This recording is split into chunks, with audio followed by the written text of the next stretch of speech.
laisser derrière moi pour t'écouter encore et encore et me laisser guider par ta voix. Oui, elle vaut plus que l'or. Oh, ta parole est une lampe à mes pieds, une lumière sur mon sentier.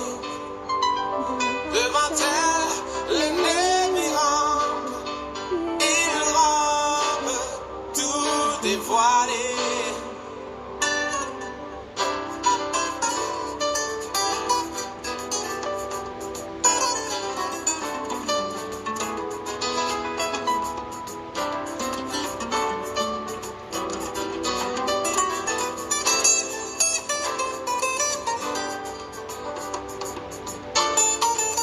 Nous avons longtemps compté sur notre propre sagesse, mais enfin, parle-nous, ô Père, nous t'écoutons. Ta parole vaut plus que l'or. Oh, Elle vaut plus que l'or. oh Dieu, ta parole me restaure. Oh, Ta parole me restaure. Oui, Seigneur, ta parole vaut plus que de l'or. Elle me restaure, elle restaure mon frère, elle restaure ma soeur. Elle nous sort de la captivité des Saül pour nous amener dans la vie en abondance, la vie de lumière, la vie de joie, la vie de grâce, la vie de ton héritage. Que ton nom soit béni, Père. Merci, Seigneur Saint-Esprit, parce que tu m'embrases de ton feu et que cette parole sorte par ta puissance. Que ton nom soit béni maintenant et demain au nom de Jésus-Christ. Amen. Peuple de Dieu, bonjour. Je suis toujours heureuse quand je sais que je vais partager ces moments avec vous, ces moments d'édification. Dans notre précédent enseignement, nous avons parlé de David et de Samuel depuis le début de la semaine d'ailleurs. Aujourd'hui, nous allons encore parler de la vie de David et de Saül, mais en mettant en évidence un personnage. Ce personnage, c'est Méphibosheth. Qui est Méphibosheth? Méphibosheth, c'est le petit-fils de Saül, le fils de Jonathan. Jonathan était le fils de Saül et c'est lui qui a donné naissance à Méphibosheth. Mais Méphibosheth a une particularité ici, c'est que Méphibosheth est pécu des pieds, c'est-à-dire c'est une personne handicapée. Il n'a pas de pied, donc il est dépendant. Je vais faire un peu de feedback. Ici, nous parlons de Saül, de Méphibosheth après la mort de Saül. Saül est mort le même jour que son fils Jonathan. Ce qui veut dire que Méphibosheth reste le seul héritier direct de la famille de Saül. Voici donc que Saül est mort, Méphibosheth est resté. Nous savons qu'à l'époque, le handicap était signe de malédiction. Et ici, Méphibosheth est considéré comme de la famille des maudits.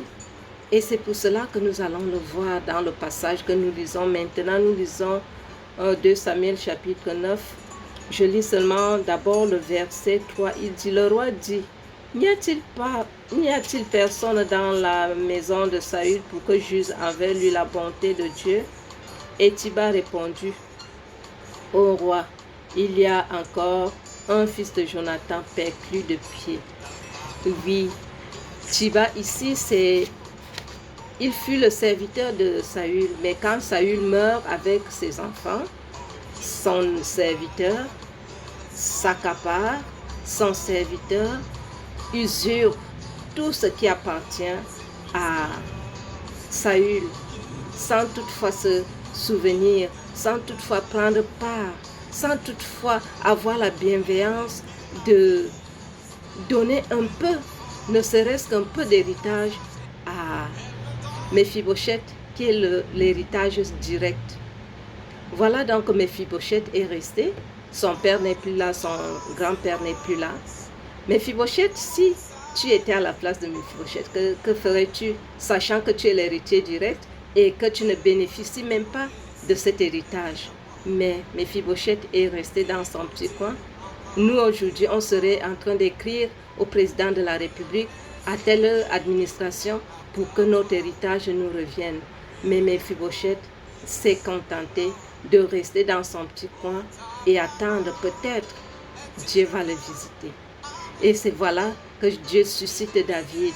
Je vais vous dire ici que David était l'ami de Jonathan. Jonathan qui était certes le fils de Saül, son pire ennemi, mais Jonathan s'est attaché à David et David a gardé cet amour jusqu'à la mort. David même se démarque aussi ici parce que du vivant de Saül, même comme Saül cherchait toujours à le tuer, mais ce Saül allait toujours lui demander pardon et David lui pardonnait toujours. Saül a même eu le temps à demander à David que si jamais quelque chose m'arrive sur le champ de bataille, je t'en prie, n'oublie pas ma descendance. Voilà, David est une personne de parole, il tient à sa parole. Non seulement il tient à l'amitié de Jonathan, il tient aussi à la promesse qu'il avait faite à Saül en lui disant que non, je ne toucherai pas, je ne ferai pas du mal à ta descendance. Ce que le Seigneur veut nous faire comprendre aujourd'hui, c'est que nous aurons aussi, voici quelqu'un qui se démarque ici.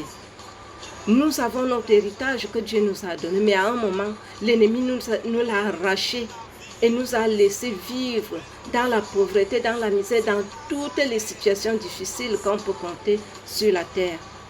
Tel que Thiba se contente de l'héritage de Mephibosheth, et lorsque même le roi David veut user de bonté envers ce Mephibosheth, son serviteur, qui doit réellement être son serviteur, ne reconnaît même plus son nom.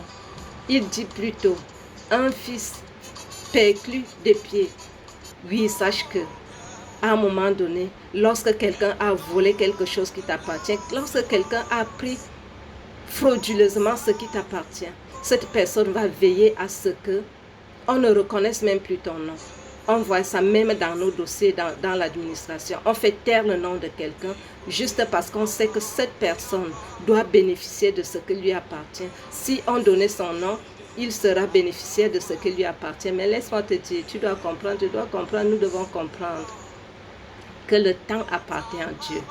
Dieu a laissé Mephibosheth dans cette situation, certainement aussi pour voir sa réaction, mais et surtout parce que après avoir trimé dans toutes les situations difficiles que tu as trimées là, après avoir connu toutes les situations difficiles, après avoir été oublié, abandonné, stigmatisé même, on ne reconnaît plus le nom de Mephibosheth, on l'appelle perclus des pieds. Qu'est-ce qui coûtait à Thiba de dire oui, Jonathan a laissé un fils, il s'appelle Mephibosheth, mais non, il veut faire taire le nom de Mephibosheth parce qu'il sait qu'il utilise frauduleusement l'héritage de Mephibosheth. Sache aussi que quelqu'un a eu le temps à utiliser frauduleusement ton héritage.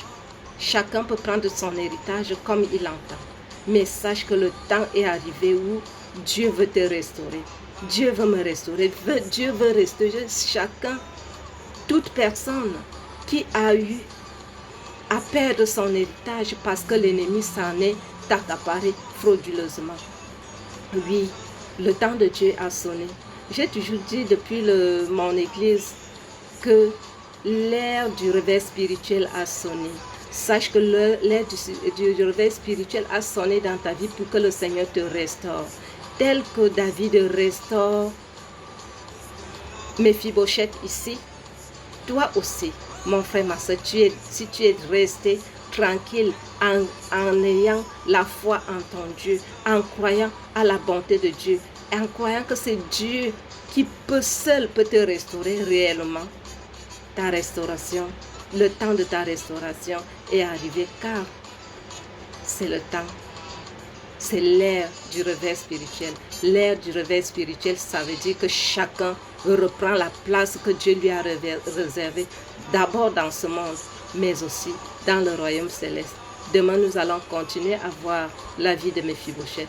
Que celui qui a des oreilles pour entendre ce que l'Esprit de Dieu exige. Père, merci pour cette parole que tu viens d'annoncer, qu'elle nous transforme et qu'elle nous conduise dans la lumière, dans la vie de bonté, d'amour, et que le monde sache que nous t'appartenons. Au nom de Jésus-Christ, nous t'avons ainsi prié.